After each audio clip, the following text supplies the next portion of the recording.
Assalamualaikum warahmatullahi wabarakatuh. Eh, Alhamdulillah kita sudah masuk ke kelas 12, yang artinya pembelajaran kalian tinggal 1 tahun lagi ya, kurang lebih. Cuman kalau untuk pembelajaran efektif mungkin sekitar 8 bulan ya. Saya harap di kelas 12 ini kalian lebih memperhatikan detail-detail seperti tugas harian dan tugas-tugas lain, karena kita kan gak ada UN dan penilaian akhir itu menggunakan penilaian ujian sekolah. Nah, ujian sekolah komposisinya ada penilaian harian dan penilaian yang lainnya tentunya ya. Jadi semua itu mulai dari tugas pertama sampai akhir kalian nanti ujian sekolah diperhitungkan ya. Jadi saya harap kalian gak ada lagi yang namanya remedial, gak ada lagi yang namanya telat ngumpulin tugas, gak ada lagi yang namanya alfa dan lain-lain. Itu udah bukan lagi saatnya ya. Ini kita saatnya untuk serius. Nah, untuk matematika wajib ini kita ada 2 bab di semester ganjil kali ini. Ini materi sampai UTS. Kita materi sampai UTS itu cuma bahas geometri ruang. Cuma nanti untuk mempercepat, karena kalian juga harus belajar materi kelas 10 lagi mulai semester genap, kita akan menyelesaikan materi matematika wajib ini dalam 1 semester ini. Kita 4 bab ya, yang seharusnya kan 2 bab, cuman saya maunya nanti dipercepat supaya kalian nanti ketika Januari itu sudah fokus di materi-materi yang memang diperlukan untuk ujian sekolah. Kalau ini sampai UTS, kalau ini sampai UAS statistika. Nah, ini bab 3-nya, bab 4-nya ada aturan pencacahan dan peluang. Nah, ini bukan blended ya, hybrid. Sorry. Nanti saya edit hybrid.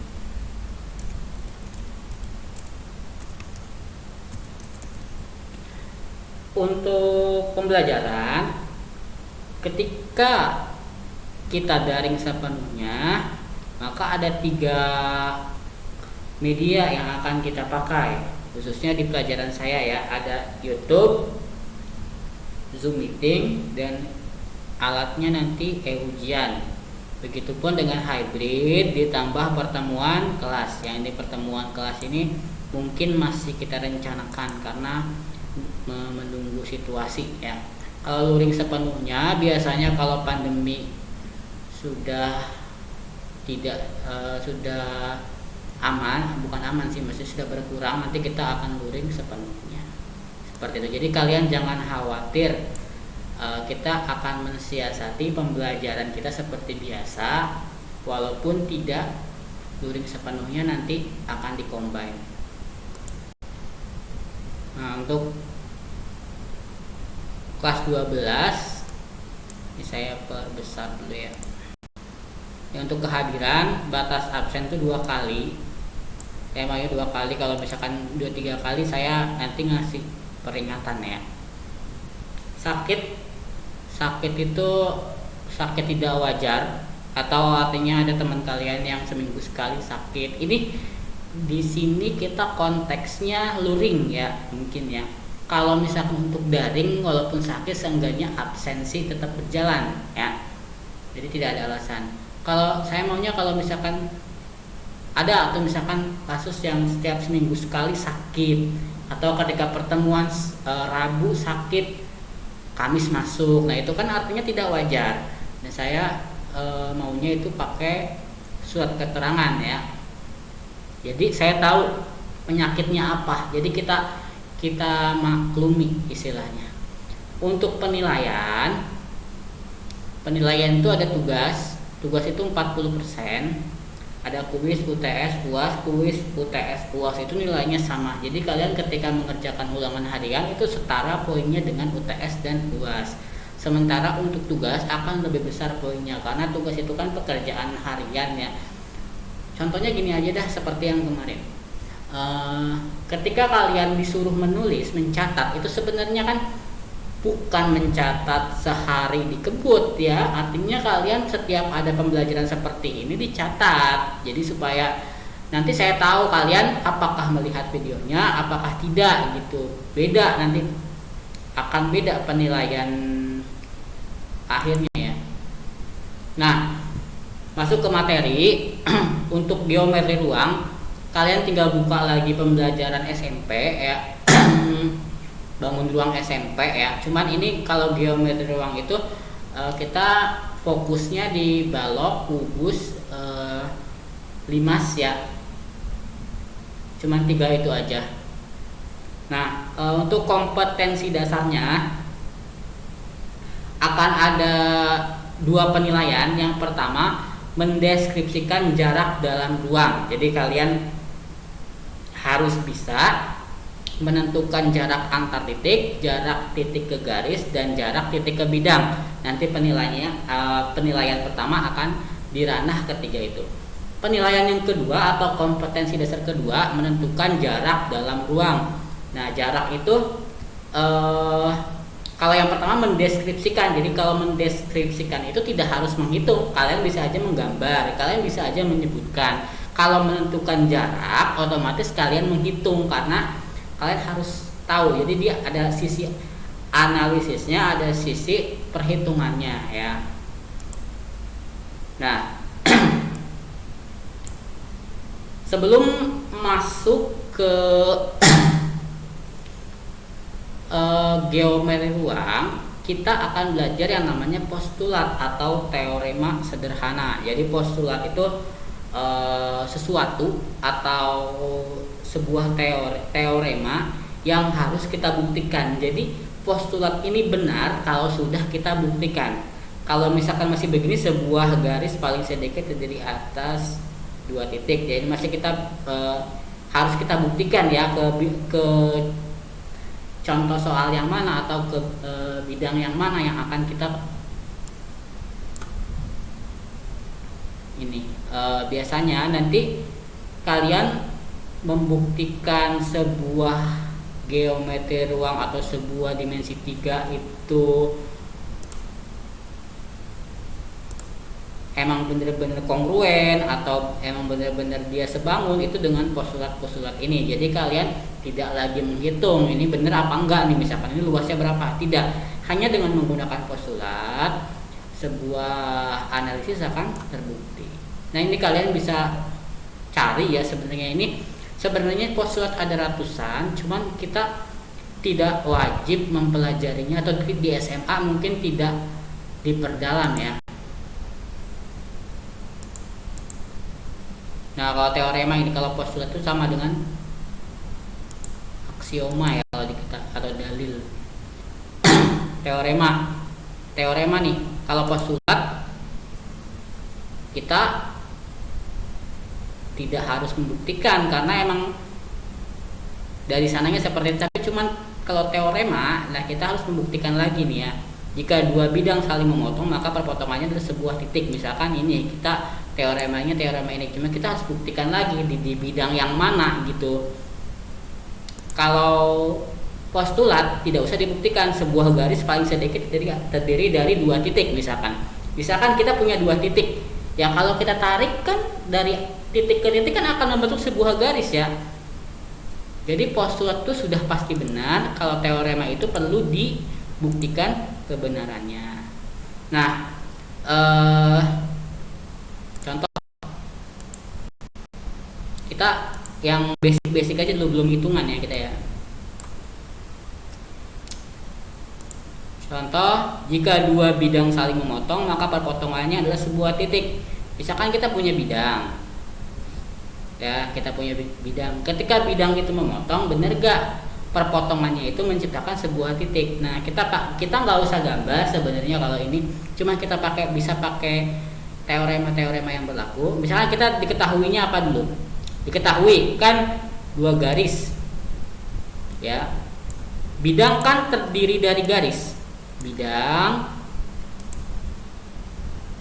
saya mau highlight ini.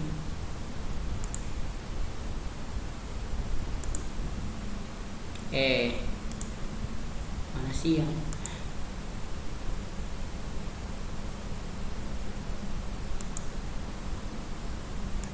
kalau mau highlight ini mana?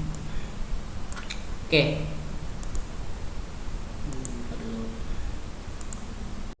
Nah, kalau misalkan bidang kan terdiri dari dua garis, berarti kalau dua bidang kan garisnya banyak ya. Contoh, kalau misalkan kita tahu kubus, garisnya ada berapa gitu ya. Nah, misalkan kita ambillah dua garis dalam bidang tersebut, yaitu garis K dan L, ya. K-nya tidak sama dengan 1 misalkan. Lalu KL ini kita berandai ya, isinya asumsikan terlebih dahulu. KL berpotongan, ya. Kita ambil dua garis K dan L, lalu K dan L berpotongan. Kita akan membuktikan apa? Perpotongannya itu paling banyak membuat satu titik. Secara logika kan kalau misalkan kita akan membuktikan, kita misalkan ada ada dua garis memotong, bener kan? Tengah-tengahnya ini kita akan jadi titik kan? Misalkan ada spidol, tengah-tengahnya ini kan akan menjadi titik potong. Nah, secara logika benar kan, tapi secara matematis kita harus membuktikannya. Ya, misalkan perpotongan K dan L paling banyak satu titik, berarti kita buktikan dengan teorema. Misalkan K dan L berpotongan lebih dari satu titik, bisa aja kan, yang namanya garis ke bidang kan dia bisa memotong lebih dari satu titik. Maka perpotongannya yaitu A dan B ya. Dengan A tidak sama dengan B, berarti nanti nilainya A misalkan lebih besar daripada B. Yang penting dia tidak sama dengan B. Hasil perpotongannya itu jadi titik A dan titik B.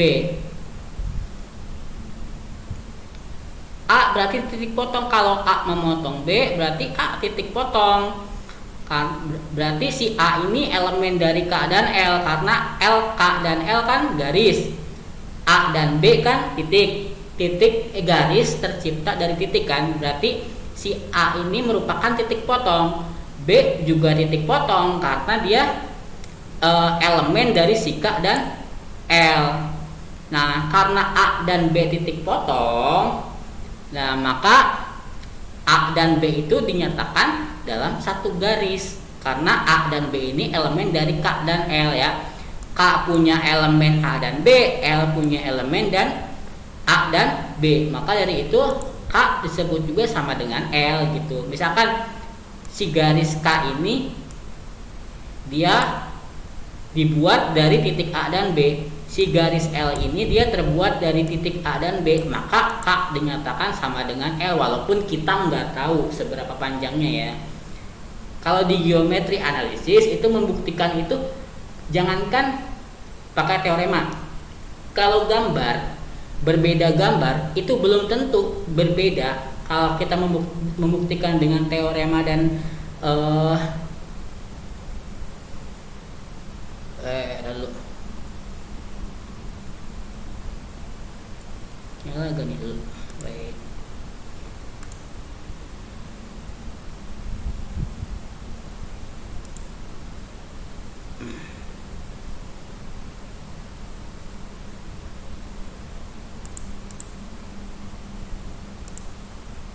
Oke, sorry.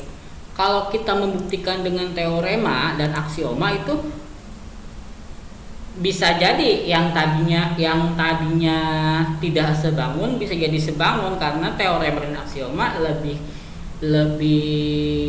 jelas ya, lebih terbukti karena merupakan sudah dibuktikan gitu. Jadi jangan untuk geometri analisis ini saya berharap tidak terjebak oleh gambar ya.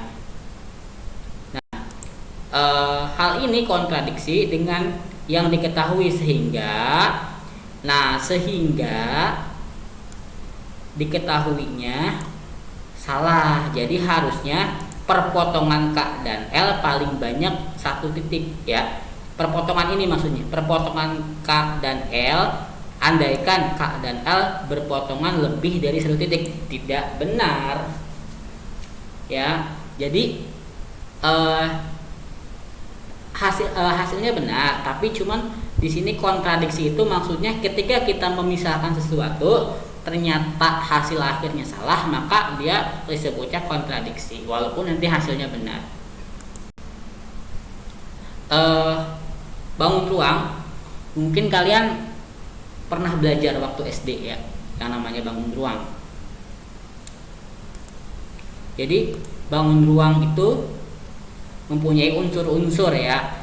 Ini contoh kubus. Nah, kalau kamu melihat kubus ini kan dia banyak unsur-unsurnya, ada bidang, rusuk, bidang alas, sudut.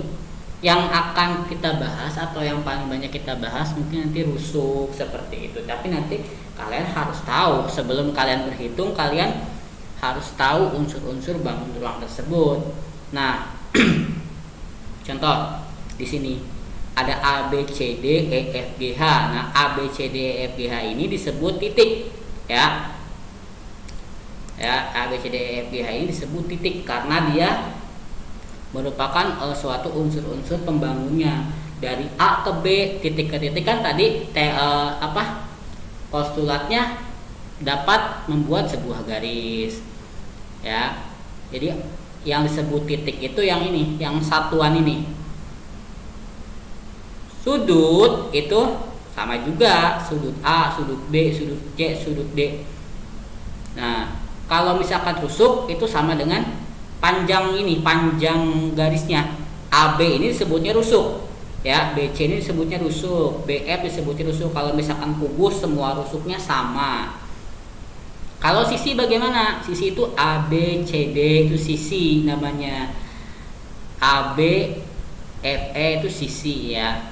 Jadi kalian harus paham dulu ini yang namanya titik sudut, yang namanya rusuk, yang namanya sisi, yang mana ya. Nah, kedudukan titik, garis, dan bidang. Nah, setelah kamu melihat ini, mana aja sih yang berpotongan dan bersilangan ya? Mana ini gak ada ini ya, gak bisa menggambar ya di sini ya.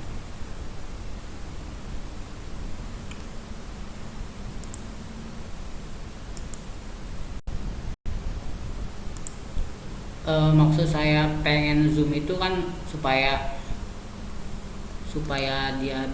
kita bisa menggambar ini ya, menggambar di sininya kan bisa pakai ini. Nah, setelah kalian melihat ini nih, maka mana garis yang berpotongan, bersilangan atau sejajar? Saya kasih contoh ya. Sejajar ya artinya berhadapan begini, sejajar ya. Contoh di sini ada AB, saya ngambil contoh AB.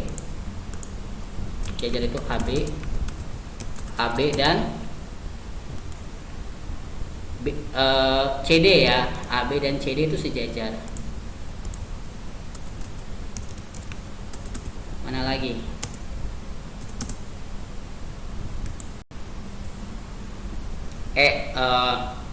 BF dan CG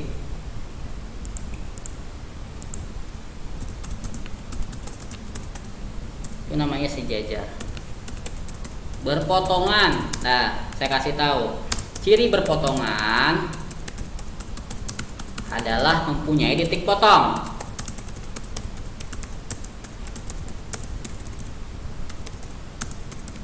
ya. Misalkan AB lagi aja, AB dan BC. Titik potongnya di mana? Gampang. kalau kita mau cari titik potongnya, nah ini kita tandai ini. Saya tandain ini warna merah.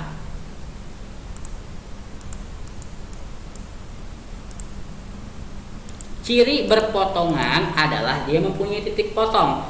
Atau ketika kita menemukan seperti ini akan ada dua huruf yang sama. AB kan ada B, ada titik B. BC kan ada titik B ya, sama-sama punya B, maka dia berpotongan. Apalagi yang berpotongan? Cus,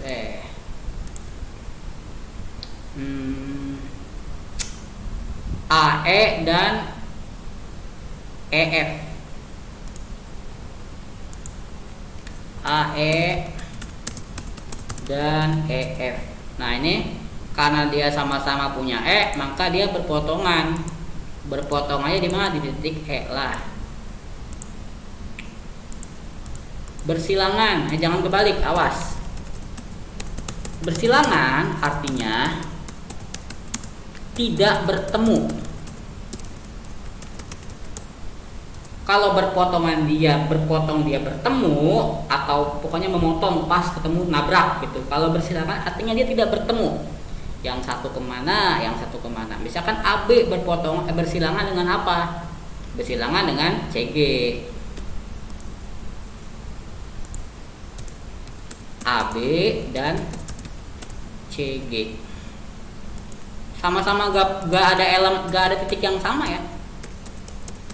Tuh. Kalau ini kan ada titik yang sama nih, titik B. Kalau AB dan CG dia tidak ada titik yang sama, makanya dia bersilangan. Apalagi AE dan HG. AE dan HG. Nah seperti itu ya, kalian harus paham. Kalau yang namanya sejajar dia sehadap-hadap gini berhadapan. Kalau berpotongan dia memotong, kalau bersilangan dia tidak bertemu ya. Ini bisa kalian lengkapin ya, masih banyak sebenarnya karena kan kita harus semua unsur. Nah ini saya kasih contoh segini dulu masing-masing dua. Kalian harus paham ya, yang mana yang sejajar, yang mana yang berpotongan, yang mana yang bersilangan. Nah untuk tugas pertama kalian ini gambarlah balok PQRS TUPW, kemudian tulislah pasangan garis dalam ruang yang saling sejajar, saling berpotongan, saling bersilangan. Jadi ini balok, kalian harus bedakan kubus, balok, limas itu seperti apa. Saya harap kalian tahu cara menggambarnya ya, minimal tahu gambarnya. Untuk elemennya PQRS TUPW. Oke. Untuk tugas pertama saya harap jangan telat, karena ini penilaian awal dari sekian banyak penilaian ya. Ini juga termasuk kompetensi dasar yang pertama tadi untuk kelas 12. Materi kali ini saya cukupkan sampai di sini. Nanti kalau misalkan ada pertanyaan kalian bisa tanyakan via WA ya.